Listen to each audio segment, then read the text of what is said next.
The greatest prison there is believing that you're awake.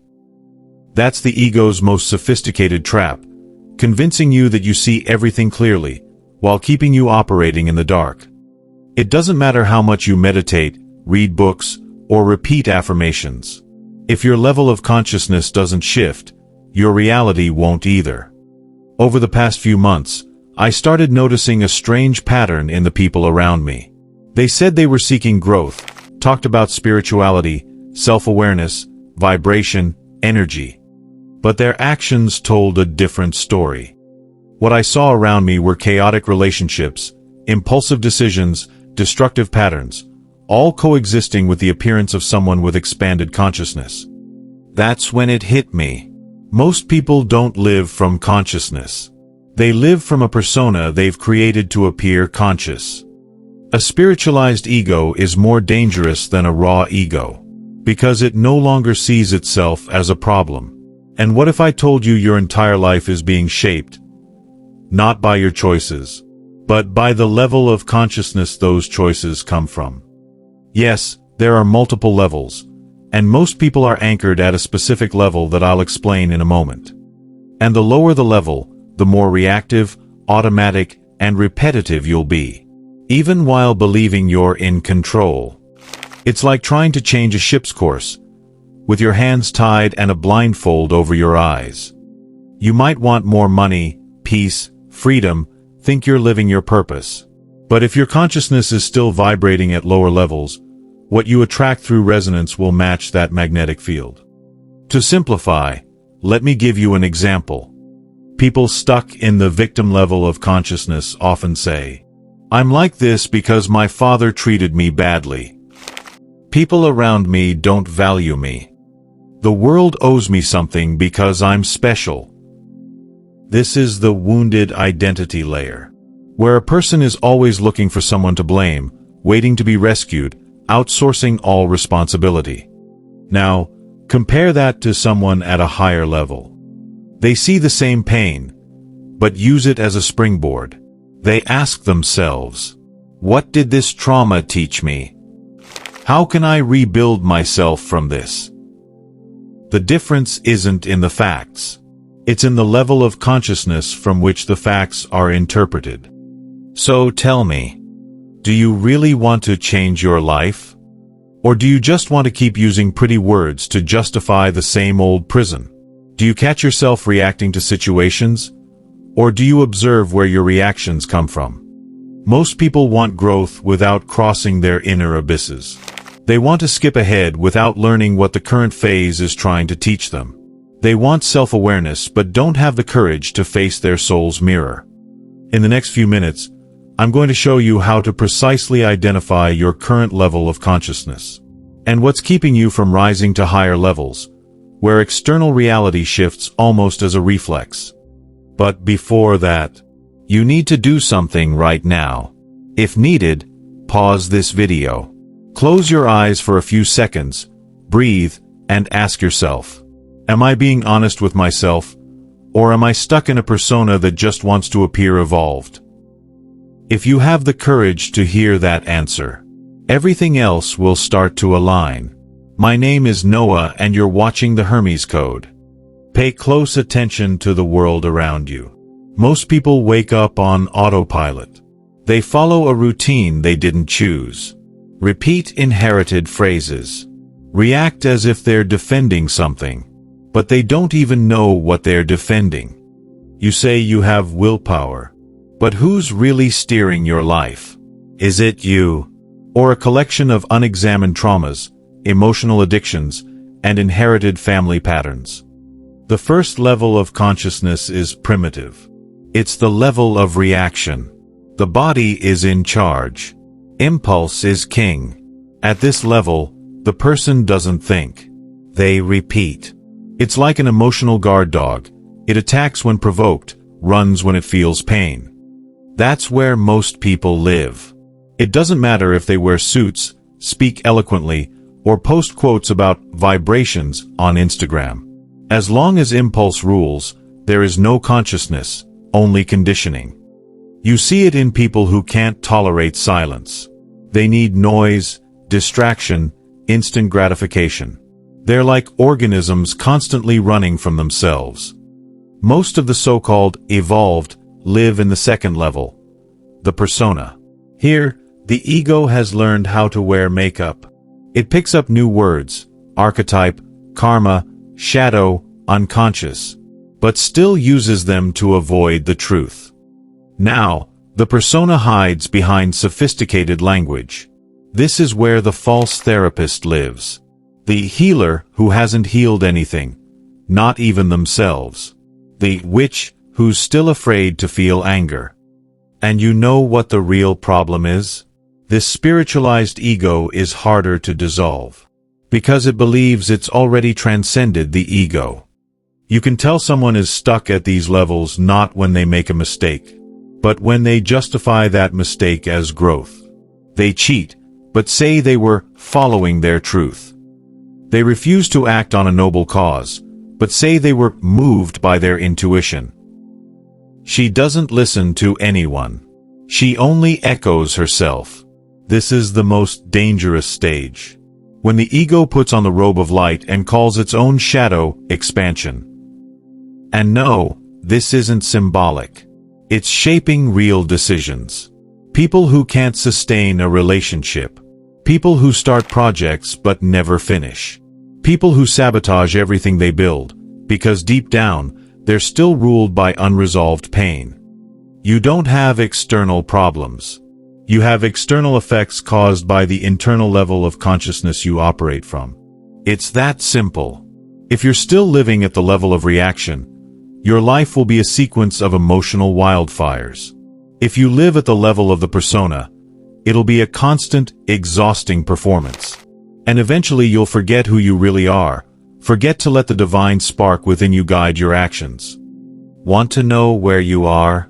Watch what bothers you in others. What hurts you most in someone else's behavior is exactly what you haven't had the courage to face within yourself. That's how consciousness works. It gives hints, not certainties. It suggests, but never forces. You can ignore the signs. You can keep calling your ego intuition.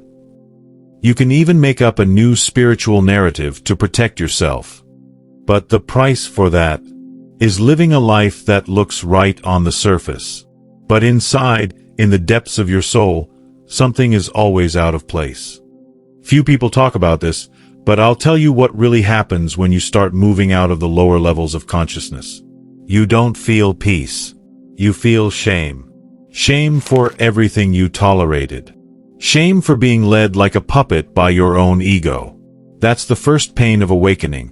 The clarity that you spent years being someone you were not. When you cross that friction field, that desert between emotional theater and lucidity, you reach a new state. The witness consciousness. This is where the game changes. You stop reacting and start observing. You feel anger, but anger doesn't make the decisions. You feel fear, but it no longer paralyzes you. You feel desire, but you no longer bow to it. The witness consciousness doesn't deny the inner chaos. It simply refuses to identify with it. At this level, you are no longer the thought. You are the one who notices the thought, and no longer gets entangled in it. But seeing all of this has a cost, because the more you see, the more you realize how numb the world is. And a void appears.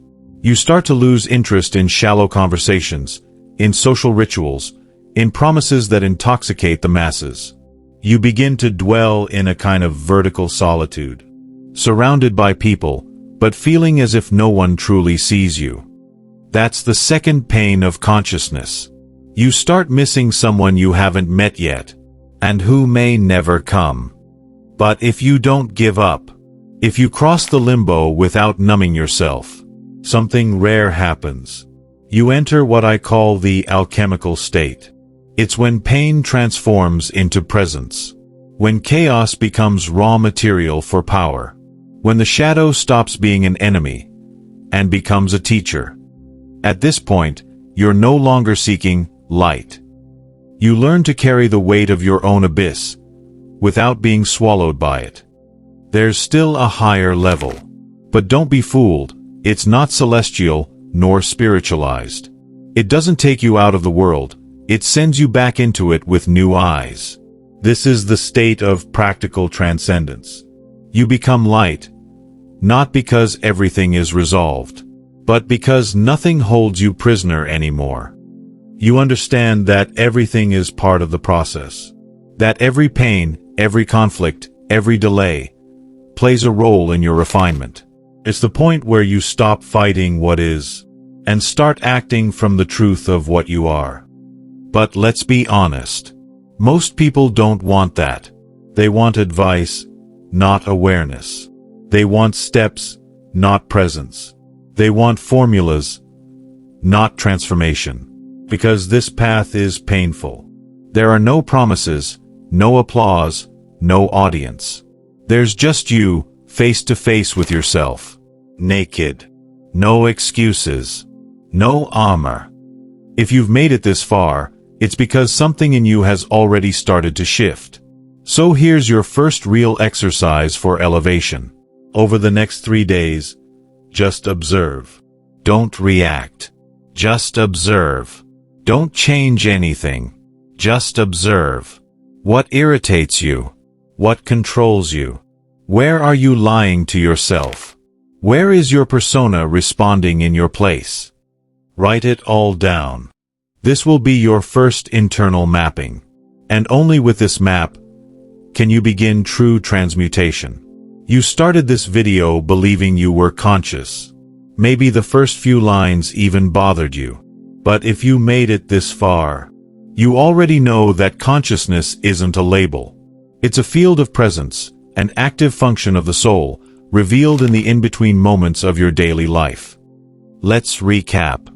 In the first level, you react. In the second, you interpret. In the third, you observe. In the fourth, you transmute.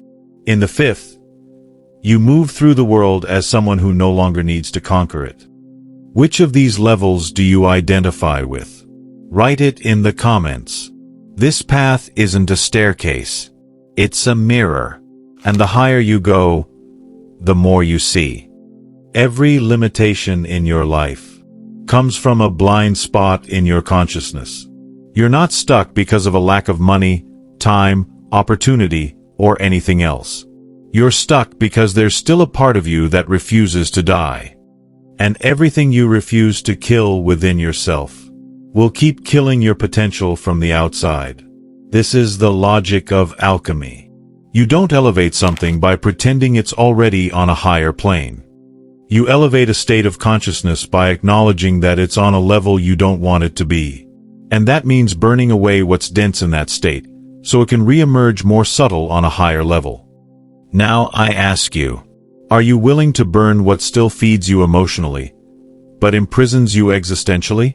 Are you willing to stop hiding behind titles, archetypes, and spiritual talk, and face the inner silence that reveals who you really are?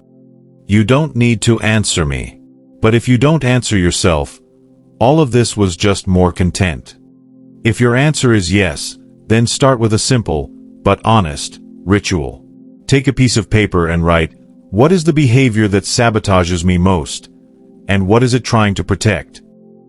After that, observe for 7 days. Without trying to change, without wanting to heal, without fighting. Just witness when that behavior shows up, and write it down. That's how the map of your consciousness begins to be drawn. Not with grand gestures, but with small acts of awareness. And finally, remember one thing. True light won't soothe you at first. It will confront you. It shines into the basement. It reveals everything you tried to hide. It burns you before it warms you. If you're not willing to walk through that fire, you'll keep calling destiny what is, in truth, just repetition. But if you choose to see, and have the courage to keep your eyes open, life will stop being a mystery, and it will start to function as what it has always been, a laboratory of transmutation. Now go, observe, and if you are worthy, transform. If you felt this content was meaningful to you, like this video and leave a comment. Subscribe to the channel if you haven't already. Thank you for your attention. My name is Noah, and this was my contribution.